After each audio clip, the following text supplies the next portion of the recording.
Welcome back, everyone, to another week and another episode of Interventions and Detentions with your host, Brad.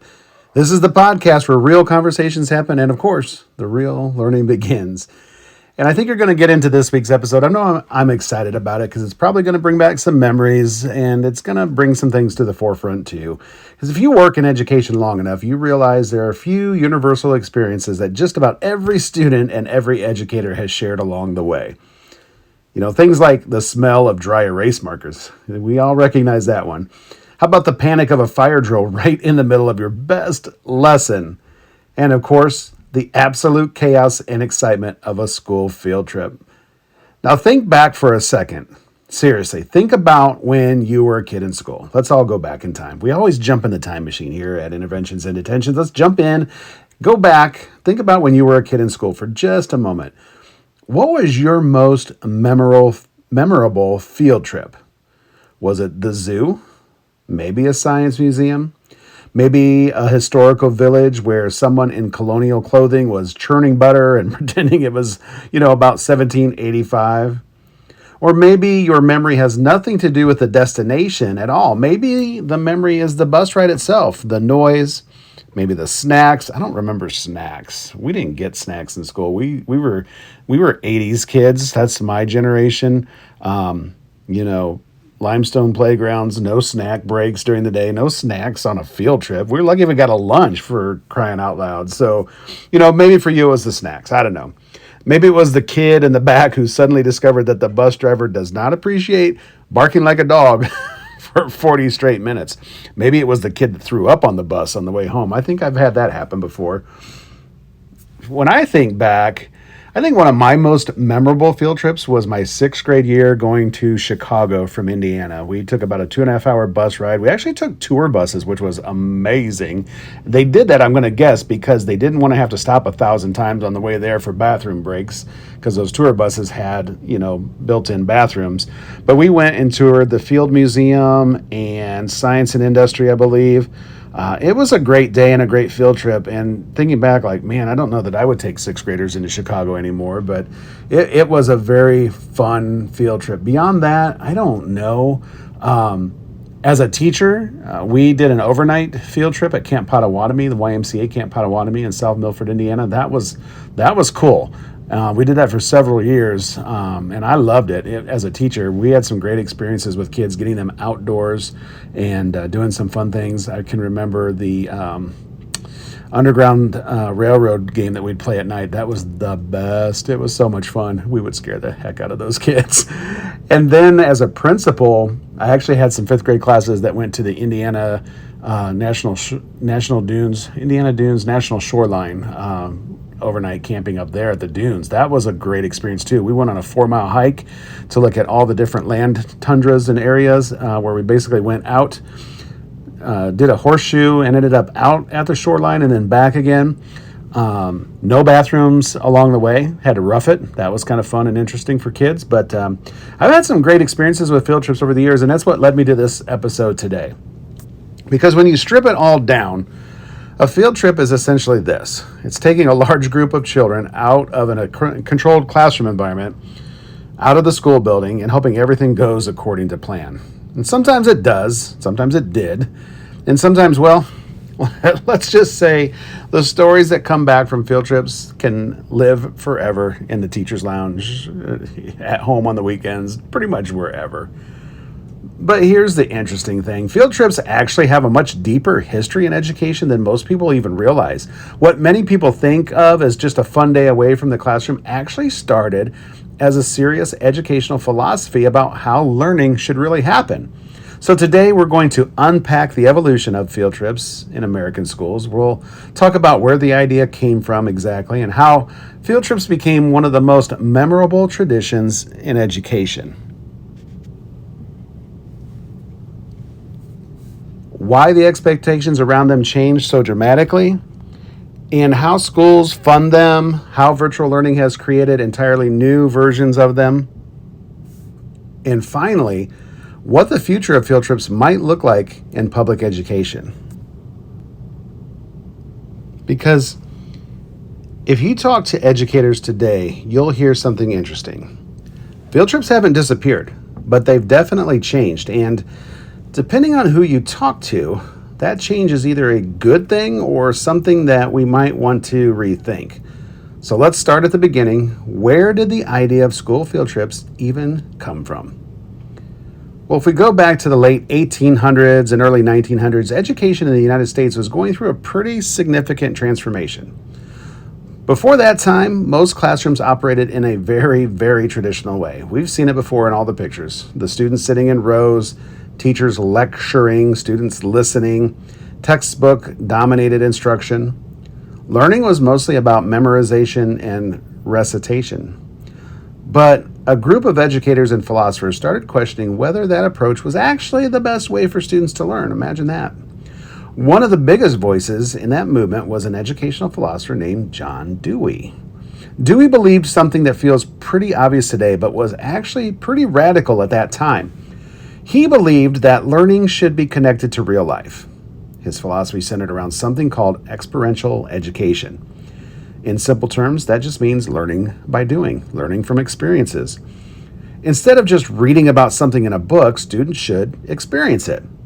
Instead of only hearing about the natural world, students should observe it. And instead of memorizing facts about communities, students should explore the communities that they live in.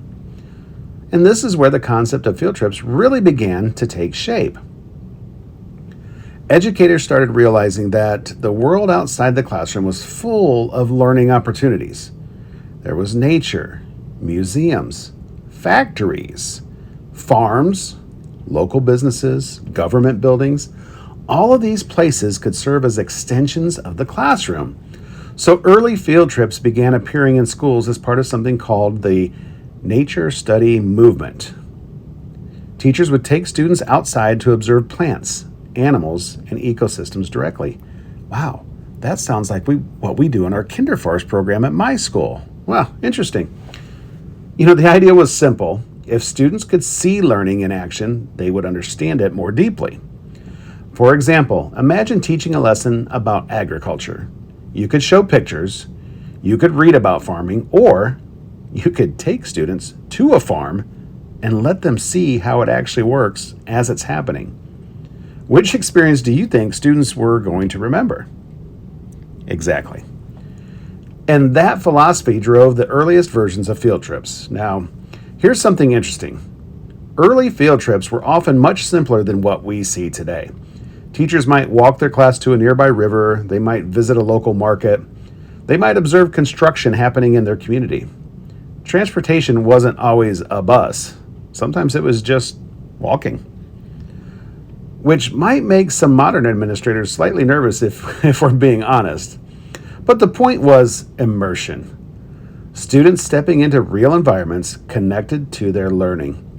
And for many educators at that time, it was incredibly powerful. So as the 20th century moved forward, field trips started becoming more common across American schools. Part of the reason was transportation. School buses became more widely available, road infrastructure had been improving, and cities began investing in public institutions like museums, science centers, zoos, historical sites. All of these places recognized something important. Students were a major audience. And many of these institutions began designing educational programs specifically for school groups. This is when field trips started becoming what many of us recognize today.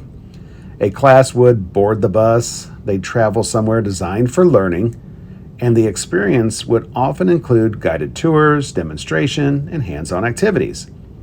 Museums began creating school tour programs, zoos developed educational presentations, historical villages offered reenactments and immersive storytelling, and for students, these trips were unforgettable. Because for many kids, especially in smaller communities, field trips exposed them to places they might never, ever visit otherwise. Art museums, science laboratories, planetariums, remember those? They were the best. Theaters, national landmarks. Field trips expanded students' sense of the world, and that's something educators have always valued. But something else happened during this period as well. Field trips also became a cultural tradition in schools. They weren't just educational opportunities, they became events, and students counted down to them. Teachers planned them months in advance, parents volunteered to chaperone, permission slips went home in backpacks, and the day of the trip often felt like a celebration. You remember the excitement of the day that the field trip got here? And let's be honest, for students, the learning part wasn't always the main attraction. I know it wasn't for me. Sometimes the highlight was simply being on the bus with our friends or eating lunch somewhere other than the cafeteria. A lot of times it was on the bus.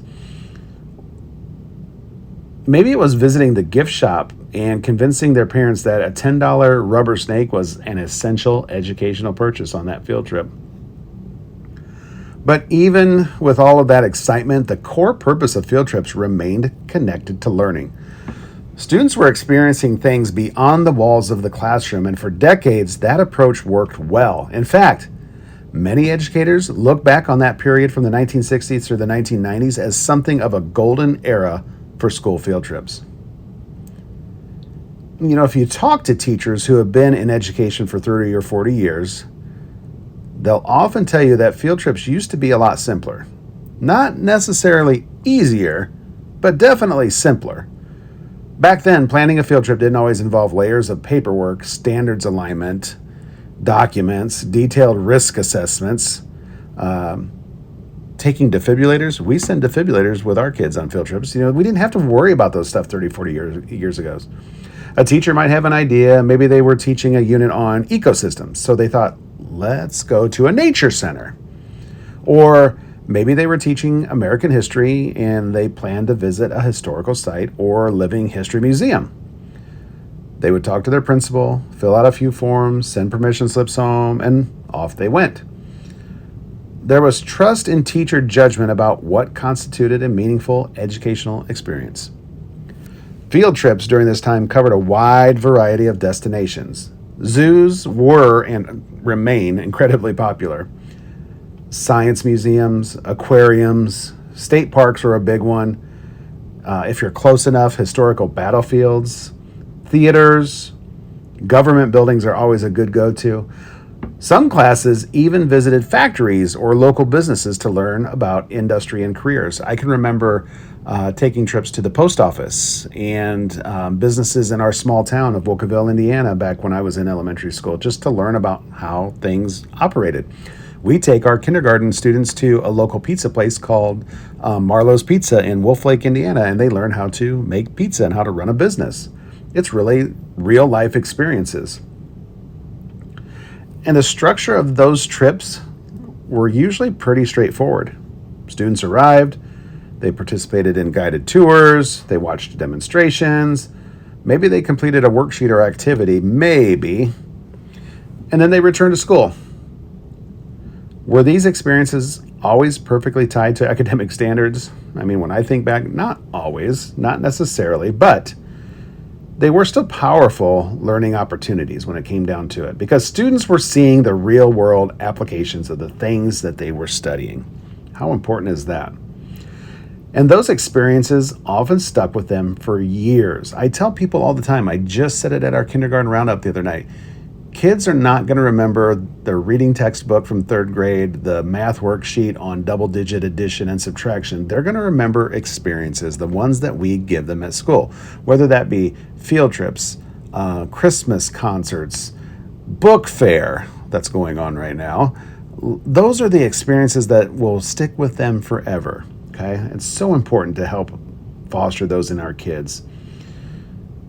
In fact, if you ask adults today about their school memories, most adults, me included, are going to remember the field trips. That's the one thing that almost always come up. Remember when we went to blah, blah, blah? I know if I asked kids in my class, remember when we went to Chicago in 6th grade? How cool was that? We actually did an overnight stay field trip in a YMCA campground, or Camp Pokagon, it was, Pokagon, in 5th grade. How cool was that? And we had to meet up with other schools that, we had 3 elementary schools that would eventually verge together in middle school, so we didn't really know these kids.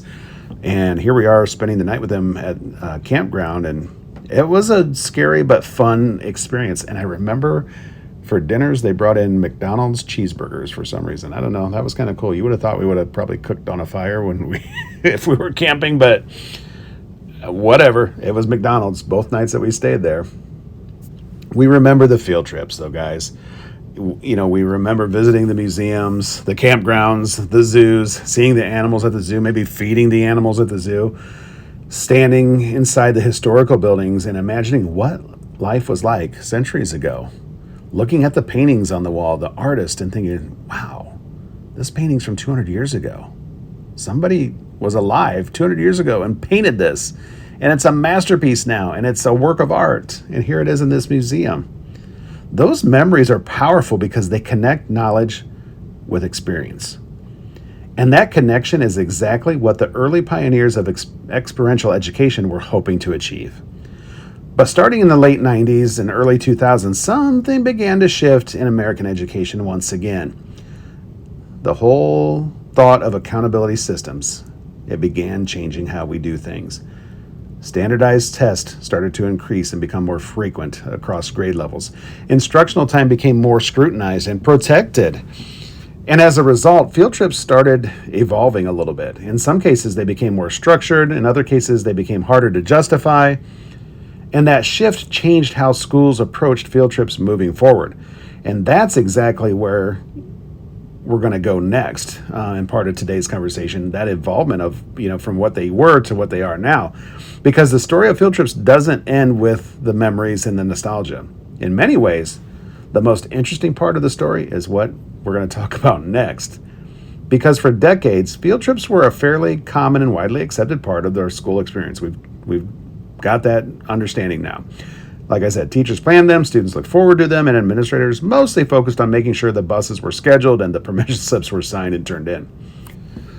But as education entered that period of the 1990s and early 2000s, that's when we saw that shift. The entire system of accountability came into place. And if you've worked in education long enough, you probably already know what word started showing up everywhere. Like I said, accountability. School districts across the country were under increasing pressure to demonstrate measurable student learning. Standardized testing expanded, curriculum frameworks became more detailed, they actually became a thing, and schools were expected to show that instructional time was being used in ways that directly supported and impacted academic standards. In that environment, the traditional idea of a field trip started getting a little more scrutiny and started to fade away a little bit.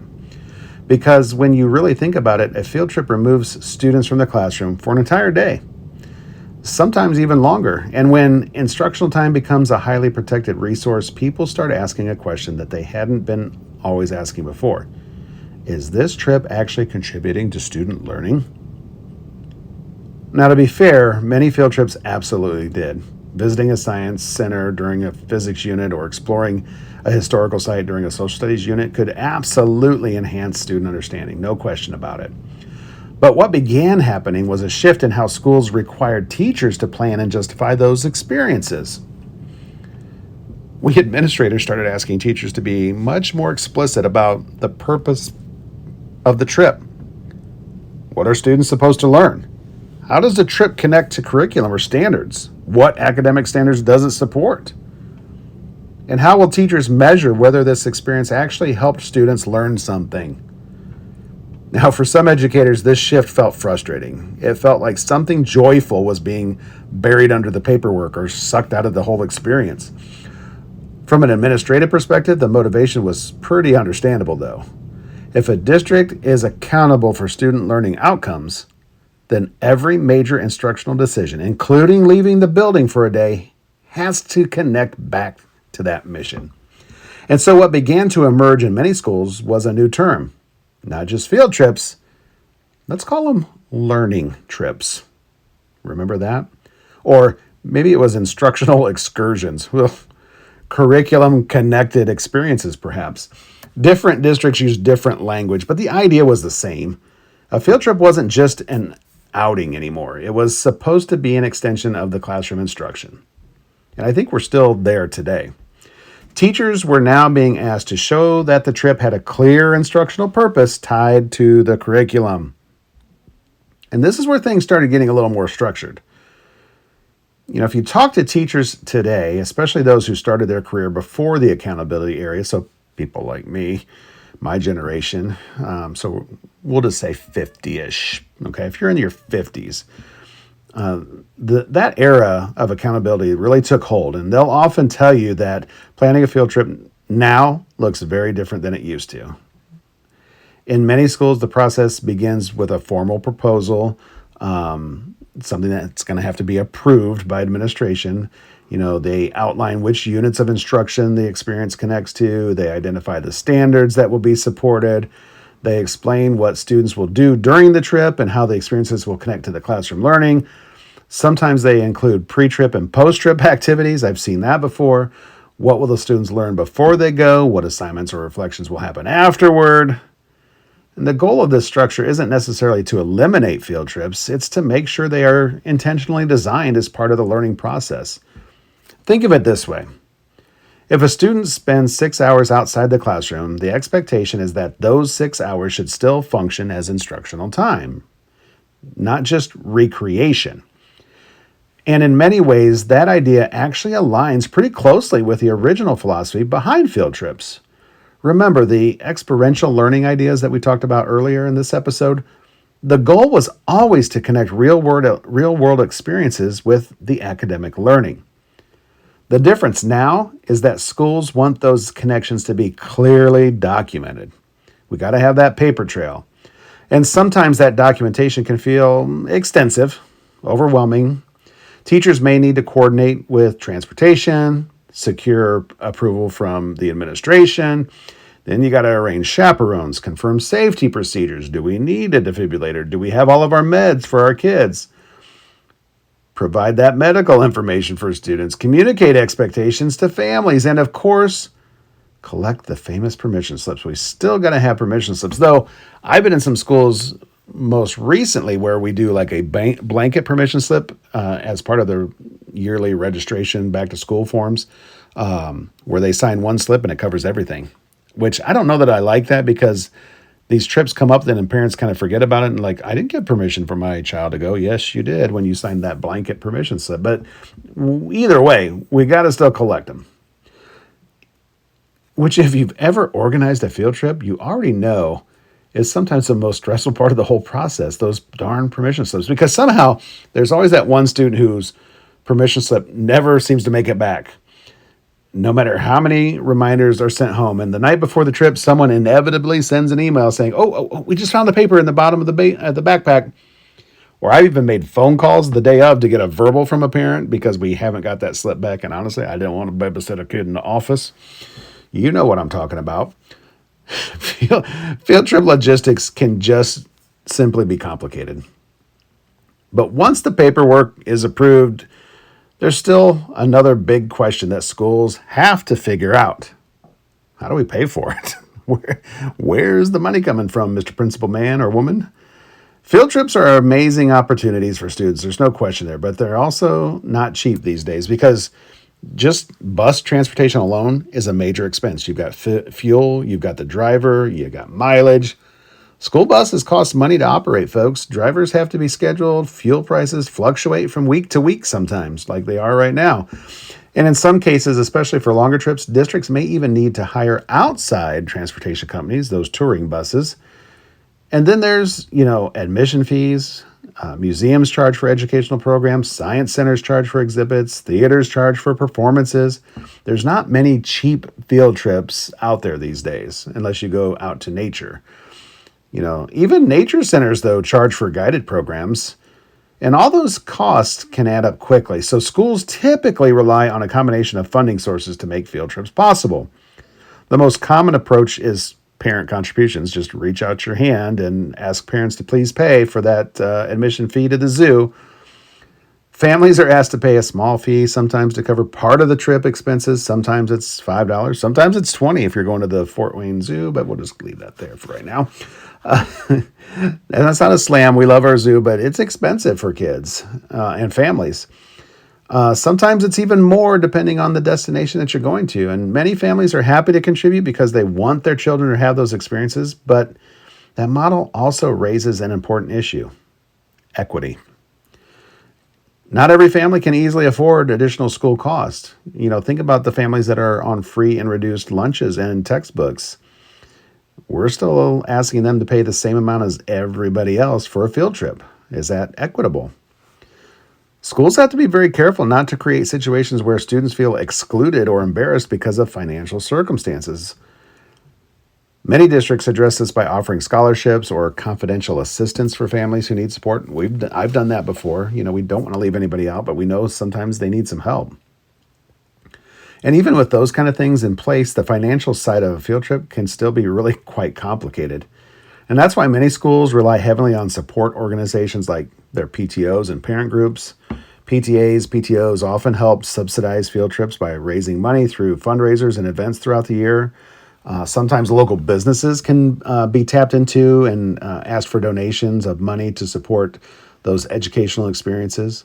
Community organizations occasionally sponsor trips connected to their mission. Teachers may even apply for small educational grants. We do that at our building. That way it helps fund those experiential learning opportunities. It often takes a patchwork of resources, honestly, to make field trips financially possible these days. And even then, some schools have to limit how many trips they offer each year because budgets are real. Transportation cost is real, and the realities influence the decision that we administrators have to make at the end of the day. And while funding and logistics are major factors, another force was quietly reshaping field trips over the past 2 decades: technology. And that brings us to something that changed education dramatically: virtual learning experiences. Because suddenly schools had a new question to consider. What if students could visit places around the world without even leaving their classroom? And that idea opened up an entirely new category of learning experiences: virtual field trips. And that's where the conversation around field trips really starts getting quite interesting, because virtual experiences solved some problems, but also created some new questions. And that's exactly where we're heading right now in this conversation. And we'll talk about how virtual field trips actually work.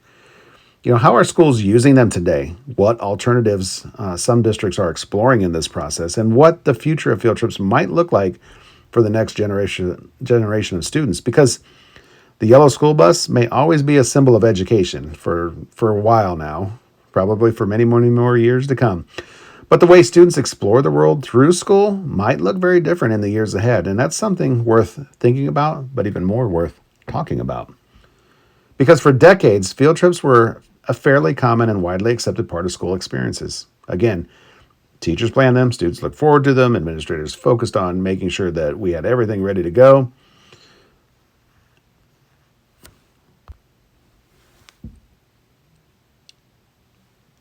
Over the past decade, and especially during the pandemic, another major development began reshaping how students experience the world through school: virtual field trips.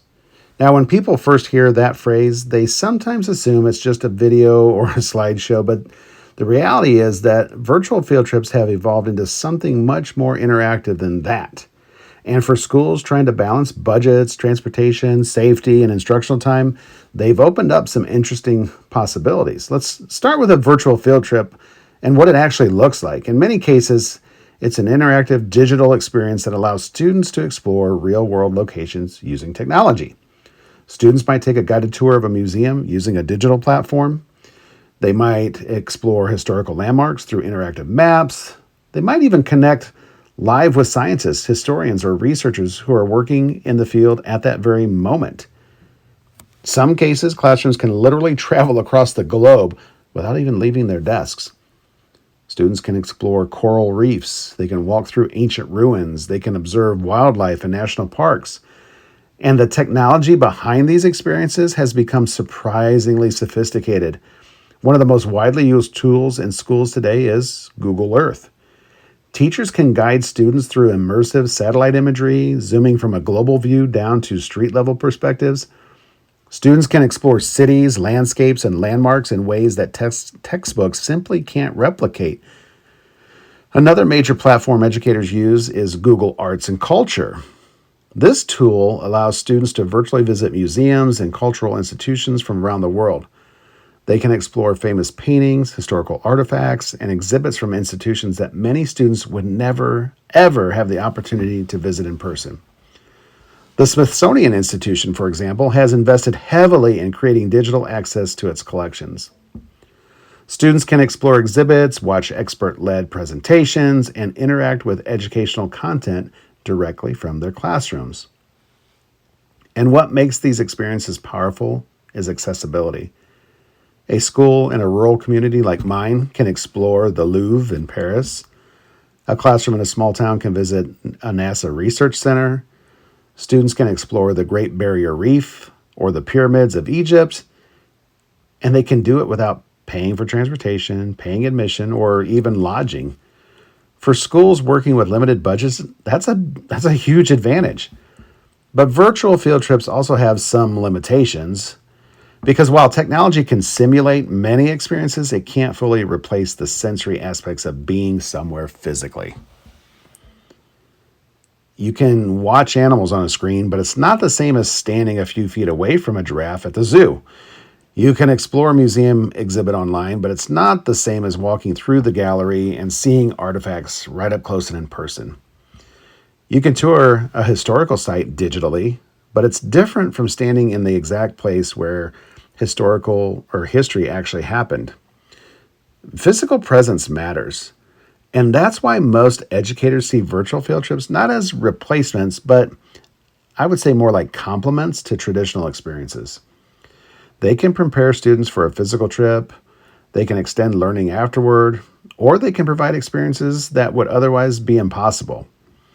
And as technology continues improving, especially with virtual reality and immersive simulations, the line between physical and digital experiences may continue to blur just a bit. But virtual trips aren't the only alternative schools are exploring. In fact, many districts are rethinking the entire concept of experiential learning. One strategy that's becoming increasingly popular is flipping the traditional model. Instead of taking students to the experience, schools bring the experience to the students. We do this with a local place in Fort Wayne called Science Central. They come to us and they do science experiments for our first graders, I believe, once a month. It's been a great program. And it just helps all the way around. You know, traveling educational programs have become incredibly common in schools today. Museums often send educators to schools with portable exhibits and hands-on activities. Science organizations, like I said, bring mobile labs. Historical groups perform reenactments or storytelling programs inside school auditoriums. Nature centers bring live animals into classrooms for educational demonstrations. Authors visit schools and talk about writing and storytelling. Scientists share research with students through live presentations. These programs can create powerful learning experiences without the logistical challenges of organizing an actual field trip.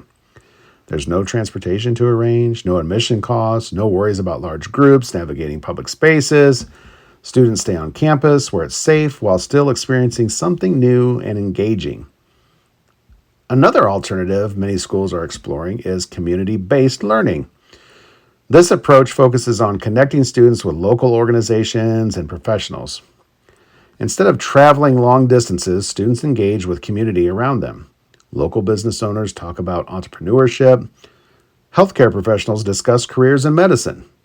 Construction workers explain how buildings are designed to be built and how they're built. Public safety officials share how emergency services operate. These kinds of experiences help students see how classroom learning connects to real careers and communities. And they can be incredibly powerful for older students who are starting to think about their futures and their career choices. Career exploration days are becoming more common in middle schools and high schools. Students visit workplaces. They observe professions and professionals in action. They learn about pathways into different industries. In many ways, these experiences function like field trips, but with a much stronger focus on career readiness. Another growing movement is outdoor learning, and I kind of hinted at this before with our Kinder Forest program. Schools are creating nature-based programs that bring students outside regularly. School gardens, outdoor classrooms, environmental stewardship projects. Students learn science ecology, and sustainability by actively engaging with the natural world.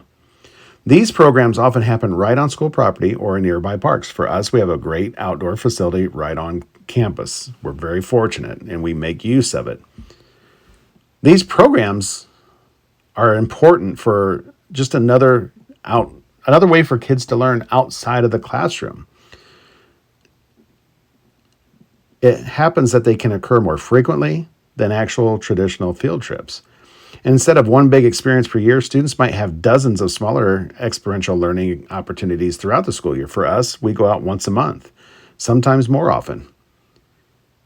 But all that raises an interesting question. If schools are creating more on-campus experiences, does that mean traditional field trips are disappearing? Not necessarily. Let's just say they're evolving. If you ask educators where field trips are heading into the future, you'll probably hear a variety of options and opinions. Some believe traditional trips will always remain a central part of the school experience. There's something special about leaving the building, traveling somewhere new, and exploring the world beyond the classroom. Those moments create memories, no doubt about it. They build excitement about learning, and they strengthen relationships between the students and the teachers. And they give students experiences that they may remember for decades. Others believe the model will become more hybrid. Students might prepare for a trip through virtual exploration, then visit the location in person, then complete a digital project afterwards. Technology and physical experiences working together. Some districts may focus more heavily on career-connected trips that expose students to real workplace and industry. Others may prioritize environmental education and outdoor learning. And some schools may reduce field trips simply because of the financial and logistical challenges that lay ahead of them. But regardless of how the format changes, the core idea behind the field trip will probably always remain the same. Learning doesn't only happen inside classrooms. Sometimes the most powerful lessons happen when students step outside those walls, when they see how science works in real laboratories, when they stand in places where history unfolded, when they observe the ecosystems that they've been studying about in their textbooks and classrooms, when they realize the concepts they're learning about actually exist in the real world. That moment, when learning becomes real, is so incredibly powerful. And that's really what field trips have always been about.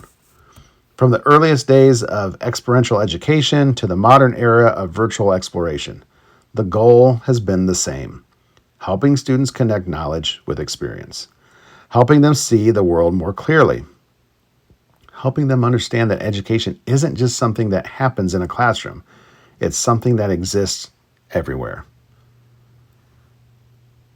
So the next time a permission slip comes home in a backpack, or a teacher starts planning a trip for their class, or a bus full of excited students pulls out of the school parking lot, it's worth remembering that those experiences are part of a much larger story in education. A story about curiosity, about exploration, a story about the belief that sometimes the best way to learn something is to go see it for yourself.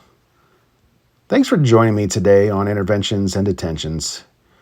If this episode brought back some memories of your own school field trips, or if you have a great story from one that you've taken as a teacher, I'd love to hear about it. Make sure to share it out on our social media post when this episode airs on Friday. Like I said, share on social media, tag the podcast, keep the conversation going. I'd love to hear about your field trip experiences. Because in education, the learning doesn't stop when the bell rings. Sometimes it starts when the bus pulls out of the parking lot. Tune in again next week and every week right here on Interventions and Detentions. We're on every pretty much possible podcast platform that you can think of. Pick your favorite one, search us up, and start listening. We are on season 2. This is episode 27, I believe. So there's lots of content out there for you to catch up on if you're just joining us for the first time. We talk about how field trips evolved. This podcast has evolved over the last year. So check out the early episodes, season 1 with Kylie and I together, and with Brad solo this year for season 2. Tune in each and every week. Episodes drop at 8 a.m. on Friday mornings, but you can catch them anytime after that. Interventions and Detentions. Thanks for tuning in. It's where the real learning begins. See you next time.